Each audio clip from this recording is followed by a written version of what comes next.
Good afternoon. I'm Hyoji Kim, and welcome to Stony Brook Media Group News Show. We have a lot to cover with you today. On Wednesday night, Russia began its invasion of Ukraine, forcing Ukrainians to flee their homes. To begin our news, correspondent Chris Camelo will briefly explain the history of Russia-Ukraine relations. Ukraine, the largest country in Europe with over 44 million citizens, is on its third day of defending itself against the onslaught of Russian troops as military units are entering into the country from the north, west, and southern borders of the country. President Biden said in an official White House statement that Russian President Vladimir Putin is the aggressor and his country will bear the consequences. To learn more about the political and historical context behind the Ukrainian invasion, we turn to our news correspondent, Melanie Formosa. Now we will hear from a native of Poland, Dr. Joanna Kaczorowska, the director of Undergraduate Performance here at Stony Brook University. To begin with, how are you handling this crisis? Not very well. Not very well. I was up all night last night. Not last night, previous night, when this all started. We are very carefully watching the situation in Ukraine for many weeks and months already, as they're our immediate neighbor. And they're our Slavic brothers and sisters. We are living in a near war zone. I mean, the bombs are falling down 5-10 miles away from Polish border. There is approximately 15-20 miles line on Polish borders. We are taking all people into Poland. My country and my government is doing amazing job. I salute my country, I salute my government for opening the doors. Yesterday, some friends from Ukraine, some musicians were asking me if their family members who have no passports for their children, they can cross borders to Poland. And our government announced, yes, they can cross borders even without passports, which is completely impossible in any other times because we are a member of the European Union and we are a member of NATO. And Ukraine is not, as you know. And so we opened the doors to millions of Ukrainians pouring our way. Schools are being prepared, hotels are being prepared, universities are being prepared to take Ukrainian children and Ukrainian students. It's a very emotional time for all of us. Thank you so much for sharing all of that. You grew up along the Ukrainian border, as you said, and your mother was a history teacher. So you said it was a flashback. Can you go a little bit more into the history? Well, I'm not on a Ukrainian border per se. We are living in central Poland. Poland is a country which is divided by the river. It's called Vistula. This river divides Poland. It kind of centrally divides Poland into east and west. And we are living right on cross of the border. Poland was being partitioned in late 1800s between Russia, Prussia, and Austro-Hungarian Empire for more than 100 years. Our country disappeared off the maps. Russia took us apart together with Germany and together with Austro-Hungarian Empire. In 1918, after the First World War, Polish country regained independence, but for a very short period of time, until 1939. So we had our independence from 1918. After more than 140 something years, I don't remember exactly the dates, there were 3 partitions. It all was happening in parts. Like Putin is taking now Ukraine. First, he took a bit of Crimea, then he took a bit of Donbas region. You know, that's how Poland was taken apart in 18th century. Well, my heart goes out to you and your family and your friends. And that's it for now. But thank you for your time. Absolutely, absolutely. And with every war comes the toll of human life. As of now, thousands of Ukrainian citizens are fleeing the country from Russian advance, as those still in the country move west towards neighboring regions such as Slovakia, Hungary, and Poland. Meanwhile, protesters in Russia who are actively speaking out against the declaration of war are being targeted and detained by Russian militants. To better understand the human side of this tragedy, we turn back to Melanie Formosa, live with the SBU Director of Russian Language, Anya Gescherich. We are now here with Stony Brook University's Director of Russian Language, Anna Geisherik. Anna, thank you for joining us today. Hi, thank you for inviting me. So you teach Russian here at Stony Brook, and you're Ukrainian?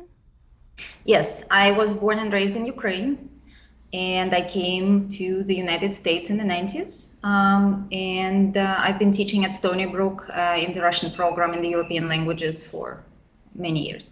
Are your family and friends still in Ukraine? Yes, some of my family, I don't have much family left, unfortunately, anywhere, but some of my very close friends are still there, and some of my family as well. I'm from the second largest city in Ukraine, which is called Kharkiv. How have you taken this news? This is at the same time horrifying and expected, unfortunately. There was little surprise and, of course, a lot of anguish. I found out when it was about 10:30 p.m. our time, 5:30 a.m. in Ukraine, when a very close dear friend of mine from Kharkiv wrote to me. Suddenly, I was preparing to go to sleep, and I suddenly see a message on my phone, and he wrote, "We woke up from explosions. I think the war started." And then I went on CNN, and then I read the news. Your city, Kharkiv, was the most impacted and the first impacted in Ukraine. What does your city look like now? Well, it's very difficult to get information. There are a lot of fakes out there too, fake news. I can only see what my friends send me. And I saw explosions around the city at night, huge explosions from missiles. And my friends, they have to sleep in a subway platform turn bomb shelter because they don't have enough bomb shelters. So your friends' bags have gone from next to their front doors to the bomb shelters. That's horrendous. I'm so sorry. Yes. With children and pets, and it's just heartbreaking. It really is. It really is. Thank you, Anna, for your time. You're welcome.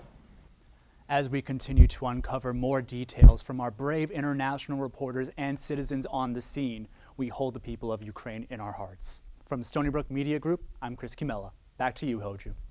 News came early this morning when President Biden announced he'd selected Judge Ketanji Brown Jackson to fill the seat of retiring Supreme Court Justice Stephen Breyer. I can only hope that my life and career, my love of this country and the Constitution, and my commitment to upholding the rule of law and the sacred principles upon which this great nation was founded will inspire future generations of Americans. A little over a year ago, Ahmaud Arbery was killed by 3 men while he was out jogging. This week, the 3 men who killed him were found guilty of federal hate crimes, sentences to life in prison this week. The 3 men, 35-year-old Travis McMichael, his father, Gregory McMichael, and their 52-year-old neighbor, William Bryan. The sentences of both Travis McMichael and his father do not have the possibility of parole, while William Bryan must serve a minimum of 30 years to be eligible. Aubrey's mother, in a statement, said that the sentencing gave her and her family a sense of small victory, but we as a family will never get the victory because Ahmaud is gone forever. The 3 ex-Monopolies officers were found guilty on federal civil rights charges in the killing of George Floyd. Floyd's death sparked nationwide protests and demonstrations in the summer of 2020. The 3 officers recently found guilty were bystanders who did not intervene as Derek Chauvin used excessive force leading to Floyd's death. Stony Brook had its first culture festival last week. Students had the opportunity to share their cultures with their peers. Justin and Sherman were there to capture all the excitement. Welcome to Stony Brook University's first ever Culture Festival, a night filled with performances, food, and an international fair. But before this room is filled with hungry, curious students, our reporter Sharon Samuel is with one of the shining stars from tonight's showcase. Sharon? Hi, Justin. I'm here backstage with Desmond. He is part of the gospel choir and the dance group Caravana. Can you explain a little bit what Caravana is? So Caravana is a Caribbean dance team. It's also part of the student organization CSO, Caribbean Student Organization on campus. And we are a Caribbean dance team, and we celebrate the different Caribbean cultures, and we like to show our art through dance. So why did you specifically join Caravana? So I'm Puerto Rican, and I never really tapped into my roots and my culture, so I saw this as a great opportunity to do that and also to network. Okay, and what's your favorite move when you're out there dancing? So the second song, La Mama, when I had to kind of like do a handstand in midair and then whine afterwards, that's one of my favorite moves. Awesome. Well, Desmond really brought the energy out here. Back to you, Justin. In 2020, Stony Brook was ranked the 9th most diverse university in all of America. Now, students finally have the chance to display their backgrounds under one roof. Sharon, what inspired this event? Justin, I'm really curious about that too. I'm actually standing here with the co-chairs of this event who are part of the undergraduate student government who led this initiative. So tell me, why did you decide to initiate the Culture Festival? Yeah, there's a lot of diversity here at Stony Brook University. We have so many cultural clubs and organizations, and they have a lot of great events, but we haven't had any event where it collaborated all of them together and celebrated our culture that we have here at Stony Brook University. So that's kind of why we started this. And think about it, there's so many individual performances with individual cultures, and nobody pops out because everyone's always just that's not my culture. Do I really belong here? But Culture Festival is, allows you time to say, hey, I'm going to support you even though this is not my culture, because that's what's important. That's what we all want. We want acceptance and creating a new culture based on acceptance and appreciation. Yeah. Awesome. So tell me what's in your hands right now. Oh yeah, of course. This is a fruity drink. It's a mango drink. I literally grew up drinking this every single day. So yeah. I grabbed a samosa. It's very good. I mean, if you're vegan, there's vegetables in here, but it's made with ghee. So maybe not. Don't try it. Butter. Ghee is butter, by the way. And I love your outfits. Can you tell me what you're wearing right now? Yeah, so this is a traditional wear from Bangladesh. It's called a salar kameez in my language, and we just wear it to any occasion that we have, even casually, but yeah. My friend was helping me put this on tonight. It's a shadi, and it's basically just one long piece of cloth, and you wrap it around. If you drape it really nicely, you can look awesome in it. So that's what we're wearing today. You look amazing. You look amazing. Well, you do both look very amazing. Thank you so much. And Justin, I'm going to have one of those samosas right now. Back to you. Sharon, as you can see, the once booming crowd has moved on to the fair. So I'll be off to travel the world with you and get my hands on those samosas. For Stony Brook Media Group, I'm Justin Mitzelmaker. As February comes to a close, we're preparing to celebrate Women's History Month in March. 2 milestones were reached this week that were worth celebrating early. For nearly 6 years, the U.S. women's national soccer team has been fighting their organization to receive equal pay. Their long battle finally came to an end on Wednesday when U.S. Soccer granted both past and present players with a $24 million settlement. U.S. Soccer has also pleaded to close the gap in all competition going forward, including the World Cup. This incentive will ensure millions of dollars in funding for future generation of women's national players. Colombia is the latest Latin American country to legalize abortion. The country's constitutional court agreed to legalize abortion for up to 24 weeks of pregnancy. Prior to its decriminalization, women could only get an abortion under circumstances including when their life was at risk, if the fetus was malformation, or if they were victim of rape. Since 2006, women face up to 54 months in jail for ending pregnancy outside of those guidelines. Abortion advocates marched in the streets of Bogota and other cities in celebration of this decision. Dancing, acting, singing, and more. Although the Lunar New Year is officially over, the Stony Brook University Latin Festival warmed our hearts with beautiful sights and sounds. We turn to our news correspondents, Marcus Dia and Joanne Yao. Every year, the Chinese Students and Scholars Association hosts the Lantern Festival Gala in celebration of Chinese Lunar New Year. The event has many talents performing, from dancing to singing to acting.